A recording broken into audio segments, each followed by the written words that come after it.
ಮೊನ್ನೆ ಏನೋ ಸಿದ್ದರಾಮಯ್ಯ ಅವರದ್ದು ಅಸಮಾಧಾನ ಭಿನ್ನಾಭಿಪ್ರಾಯ ಪದಗಳನ್ನ ಬಳಸಿದ್ರೆ ಮೊನ್ನೆ ನಾವೇನ್ ಬಳಸಿಲ್ಲ, ಅವ್ರ ಹೆಸರಲ್ಲಿ ಹೇಳಿದೀನಿ. ನೀವ್ ಜಾಯಿಂಟ್ ಮಾಡಿ ನಾ ಏನ್ ಮಾಡ್ಲ, ಅದಕ್ಕೆ ನಂದೇನು ಸಹ ಇಲ್ಲ. ಕೇಳ್ತಾರೆ ಅಸಮಾಧಾನ ಐತಿ ಎಲ್ಲಿದೆ ಅಂತ ನಾವ್ ಕೇಳ್ತೀವಿ.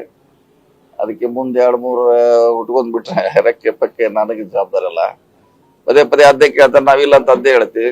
ಹೇಳಿದ್ಮ್ಯಾಗೆ ಅದು ಅಷ್ಟಕ್ಕೆ ಬಿಡೋಲ್ಲ ಅವರು. ಏನಾದ್ರು ಸೇರಿಸಿ ಬಿಡ್ತಾರ. ಹೀಗಾಗಿ ಗೊಂದಲ ಇದೆ. ಅವ್ರದ್ದು ಮಧ್ಯೆ ಪ್ರಶ್ನೆ ಇಲ್ಲ, ಏನು ಗೊಂದಲ ಇಲ್ಲ. ಮುಂಚೆನೆ ಹಂಗೆ ಇದ್ದು ಈಗ ಹಂಗೆ ಇರ್ತದೆ, ಪ್ರಶ್ನೆ ಇಲ್ಲ. ಸೊ ಈಗ ಮಧ್ಯೆ ಯಾರೋ ಹೇಳಾರೋ ಉಟ್ಕೊಂಡಿದಾರ ಹೊಸಬ್ರು. ಅದೇನೋ ಲಾಭ ಪಡಿಲಿಕ್ಕೂ ಅಥವಾ ಏನ್ ಮಾಡ್ಲಿಕ್ಕೆ ಗೊತ್ತಾಗ್ತಾ ಇಲ್ಲ. ಸೊ ನೋಡು, ಯಾವ್ದೋ ಒಂದು ಶಕ್ತಿಗಳು ಹುಟ್ಟಿದೆ. ಅವ್ರು ಅದೇನಿದೆ, ಬಹಳ ಜನ ಉಳಿಯೋಲ್ಲ ಜನರಲ್ಲಿ. ಯಾಕೆ ನಾವು 30 ವರ್ಷದಿಂದ ಕೂಡಿ ಬಂದಿದ್ದೀವಿ. ಮೊನ್ನೆ ಏನೋ ಸಿದ್ದರಾಮಯ್ಯ ಅವರದ್ದು ಅಸಮಾಧಾನ ಭಿನ್ನಾಭಿಪ್ರಾಯ ಪದಗಳನ್ನ ಬಳಸಿದ್ರೆ ಮೊನ್ನೆ ನಾವೇನ್ ಬಳಸಿಲ್ಲ, ಅವ್ರ ಹೆಸರಲ್ಲಿ ಹೇಳಿದೀನಿ.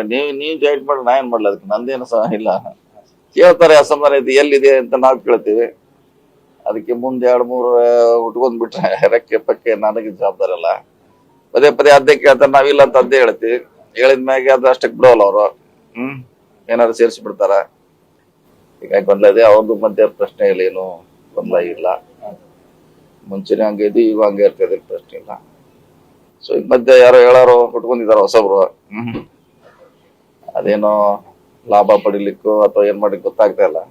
ಸೊ ನೋಡು, ಯಾವ್ದೋ ಒಂದು ಶಕ್ತಿಗಳು ಹುಟ್ಟಿದೆ. ಅವ್ರು ಅದೇನಿದೆ, ಬಹಳ ಜನ ಉಳಿಯೋಲ್ಲ ಜನರಲ್ಲಿ. ಯಾಕೆ ನಾವು 30 ವರ್ಷದಿಂದ ಕೂಡಿ ಬಂದಿದ್ದೀವಿ.